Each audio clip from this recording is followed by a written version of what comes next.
yourself without judging yourself is the highest intelligence. It's beautiful. All right, we have... How are we doing? Keep going. Okay. Oh, okay.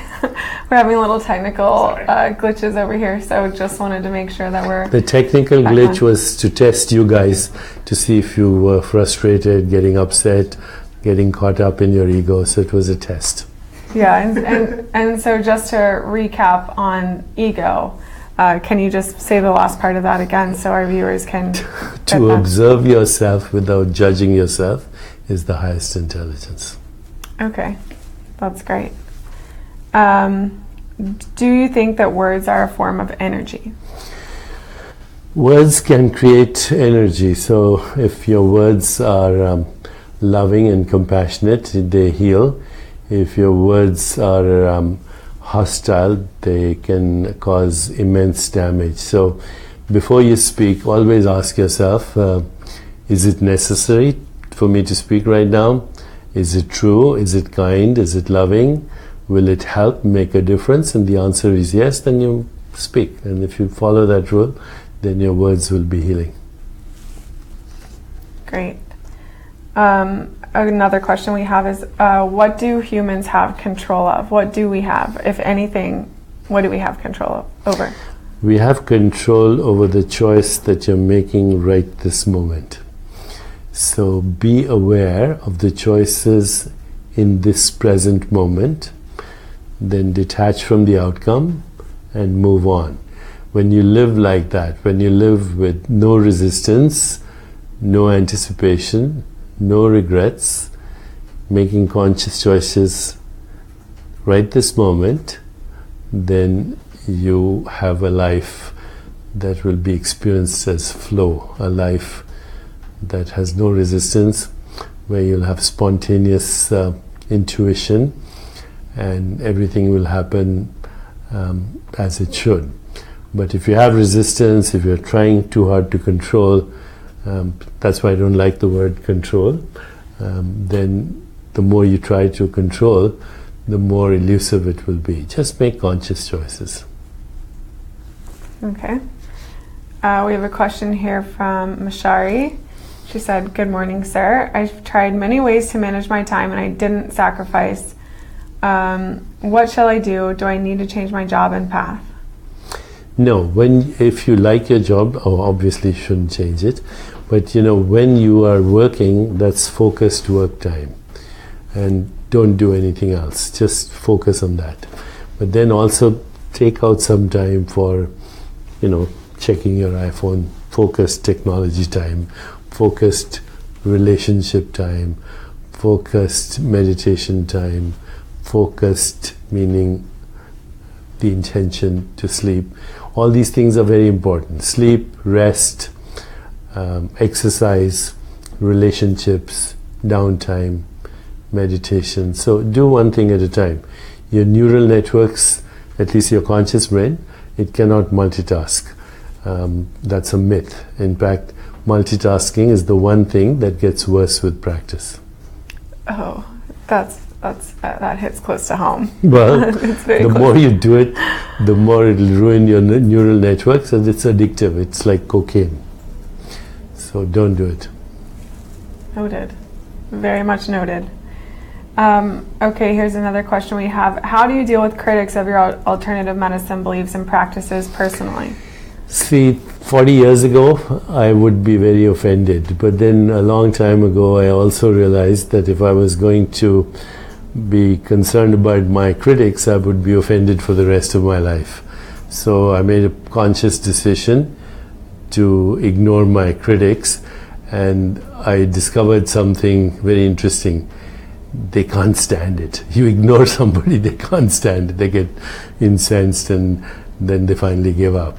But if you pay attention to your critics, then they exult because they want attention. So my advice is for anyone who wants to achieve with passion what they believe in and follow their bliss, then you have to be independent both of the good and bad opinions of others. Okay, and I've heard you say this too before, that if you respond to critics or to criticism or someone who disagrees with you, then they get to dictate your next move. Absolutely. They have control over you. Absolutely. And also that's very poor for your self-esteem. True self-esteem comes when you are immune to criticism, when you feel beneath no one, and when you are fearless. Remember those three things. That's awesome. Susie says, great love from Spain. And Margarita says, hello from Ballston Lake, New York. Thanks, guys. I thought Spain was having a margarita, but that's... we don't know. We don't know. She could be. Margarita. And then Candida says, lovely to wake up in Brisbane. Oh, thank you. I love Brisbane. I've been there many times at the home of my friend Olivia Newton-John, who has a place there. She now is in LA, of course. Very neat. And I have some more questions for you. And again, we're fielding your questions here live. So I have the question, and this is interesting. I don't know if you want to get into it, but do you think that there is a God, and how do we get closer to that, whatever that is? Okay, so the word God is a very loaded word, because if you look around the world, that's what everybody's fighting about, their version of God. Unfortunately, most versions of God go back to what I would call Bronze Age mythology. So God is usually imagined as a dead white male in the sky, or some dead guy anyway. It's always a guy. But having said that, I do believe in what is called the divine experience, which is transcendence, which means oneness with all that exists, the emergence of Platonic values like truth, goodness, beauty, harmony, evolution, love, compassion, joy, equanimity, peace, and the loss of the fear of death. This can only come to you if you get in touch with your innermost being, which is the divine element in you. That's awesome. So inspiring. Do you feel like your beliefs are constantly changing, or are you set in your beliefs? I think everybody should ask, why do I believe what I believe? And you'll discover that most beliefs are conditioned thoughts, and they're only true because you think they are true. So in the deeper analysis, I've come to the conclusion that most belief is a cover-up for insecurity. So if I asked you, do you believe in gravity? That's an irrelevant question, right? We experience gravity, we know how it works. Do you believe in electricity? Ridiculous question. So do you believe in yourself? Do you believe that you exist? That's also a ridiculous question, because you know that you exist. Then you should ask yourself, how do I know that I exist? And then slowly you'll see that no belief is necessary at all. That you need experience, and you need an understanding of experience, and that's all you need. So forget about belief. Now faith is something else. Faith is the knowingness and the certainty of the invisible consciousness without which there would be no experience. So do you believe in faith? Faith as I defined it, that the invisible is the origin of everything that is visible. And that we know from science too, that the universe arises from nothing. What is the nature of that nothingness? Is it just a void, or is it the mind of a divine intelligence? That's for you to discover. Okay. Do you have any suggestions for managing anger and frustration? Observe your anger. Don't judge it, observe it. And don't get confused between anger and hostility. If you have anger as an outburst of energy because of some situation in the moment, and you let it go and observe it, and even if you act it out but let it go, then you'll be okay. But when you have the desire for vengeance, when you have resentments, when you have grievances, when you have hostility, that causes inflammation in the body. So that's very dangerous. In fact, it could be one of the causes of premature death from cardiovascular illness. So separate anger from hostility, number one. And number two, observe your anger, and slowly you will not be victimized by it. That's a great way to put it. I have some questions for you. When you were younger, did you know that you had all of this in you, that you had this potential to do all of these things? When I was younger, I had amazing parents. So my mother was the best storyteller in the world, and she would tell me and my little brother stories every night. They would all stop at what we now call a cliffhanger. So everybody's in trouble, people are in danger, the guy is going to lose his girlfriend, the girlfriend doesn't love him, the parents are upset, and then she would say, now tomorrow I want you to finish the story with a happy ending. So I always learned to create happy endings no matter what the situation was, because of my mother. And then my father was a very great doctor, cardiologist, and on weekends he would see patients free of charge. My mother would cook food for them, and when they went home, and they would come from all over the country to see my dad, and then my parents would make sure that these people had enough money for their bus or for their train or whatever. So I learned the value of service from my father in a way that was extraordinary. He was just extraordinary. And I learned from my mother how to create a happy ending no matter what. Those are great lessons. It's so beautiful.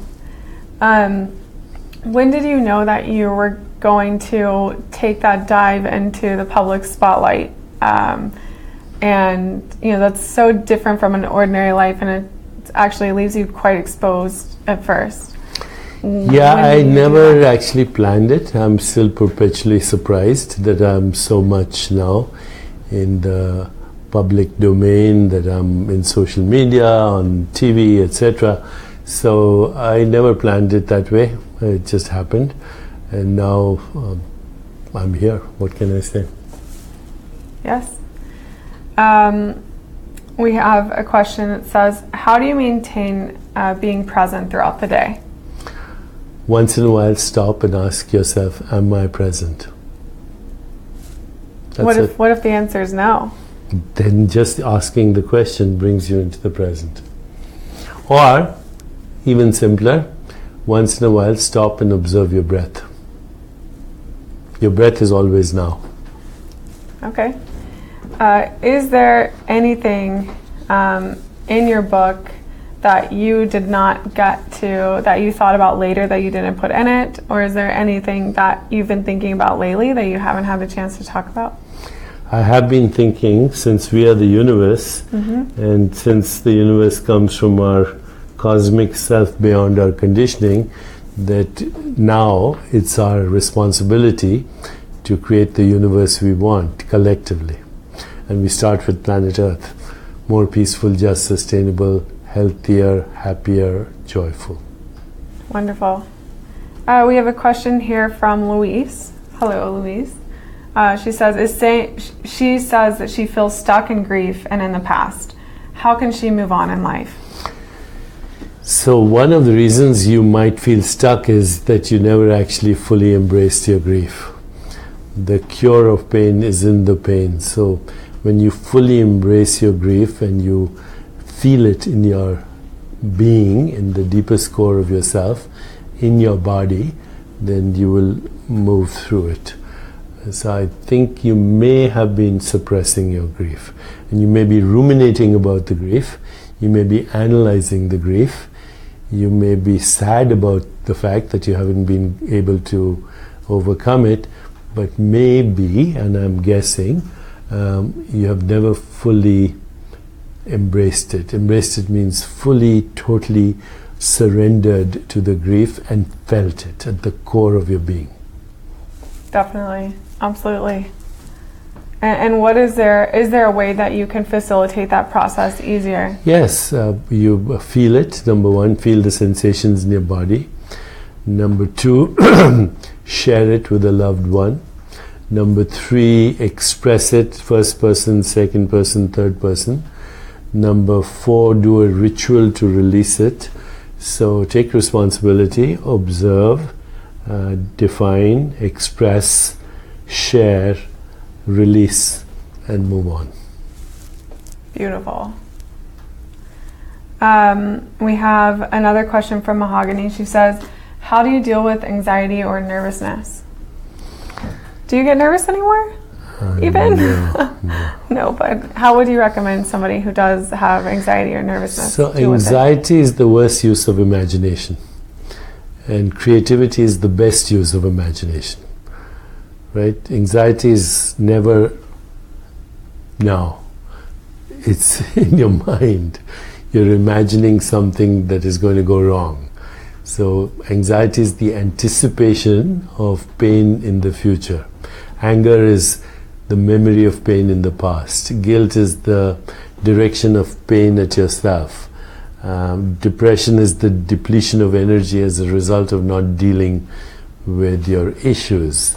So when you're feeling this anxiety, first come to the present moment through maybe observing your breath or sensations in your body. Secondly, learn to meditate. But then even simple things like exercise, yoga, pranayam, they all help with anxiety. These days, I'm reading a lot of literature. I'm looking at the research at, have you heard of cannabinoids? They're cannabis-derived substances which are not psychoactive. So it's not like you're getting high on marijuana, even though it derived from that. Mm-hmm. And a lot of people are doing research that show that these cannabinoids can be very useful in allaying anxiety without the addictive problems of pharmaceuticals. Okay. So try them. Great. Okay, great. We have about 5 to 10 more minutes here, so if you can get your questions in, then we will start to wrap up very shortly. We have eternity, but we have 5 minutes for the program. Yes, we do have eternity. Well, we don't have eternity because we don't. We are in eternity. We're in eternity. We are timeless beings having a time-bound experience. So it's very fun when you think about life that way. It's very, very cool. We have a question from Maggie here. She says, are God and the cosmic mind the same thing? Yes. Cosmic mind, cosmic consciousness, God, Yahweh, Brahman, Allah, Ein Sof. These are just words, but these are words we can relate to as one thing. So cosmic mind, cosmic consciousness, universe, they're all the same thing. The universe is the physical expression of cosmic consciousness. Okay. What is, because we have probably quite a few thousand people watching out there, what is one thing that they can do to make their life better when they leave after watching this video? Start a practice tomorrow of asking meaningful questions, which we've already said. Who am I? What do I want? What's my purpose? What am I grateful? If you have only one question, then ask yourself, what are you grateful for? And that'll open up your heart to your soul. When you find out what you want to do, like with your soul or with whatever is speaking to you from the answers to those questions, do you then need to change your life to accommodate those answers? Would you recommend that? As they say, follow your bliss. Yes, you do. Okay. If you don't follow your bliss, you will be frustrated for the rest of your life. So would that be an example, like say you're wanting to get into a specific college, or say you're wanting something very much to happen and it doesn't happen? Would you say that that's not part of your bliss and you should start looking at other options? You should ask yourself, why do I want to get into that college?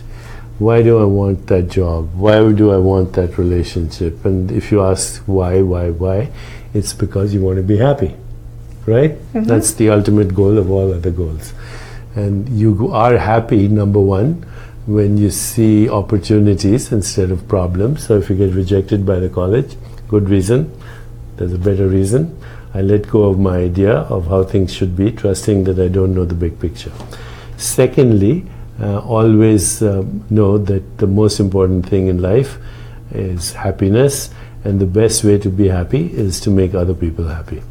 And you make other people happy when you listen to them, you pay attention, you notice good things about them, you care about them, and you don't try to change them.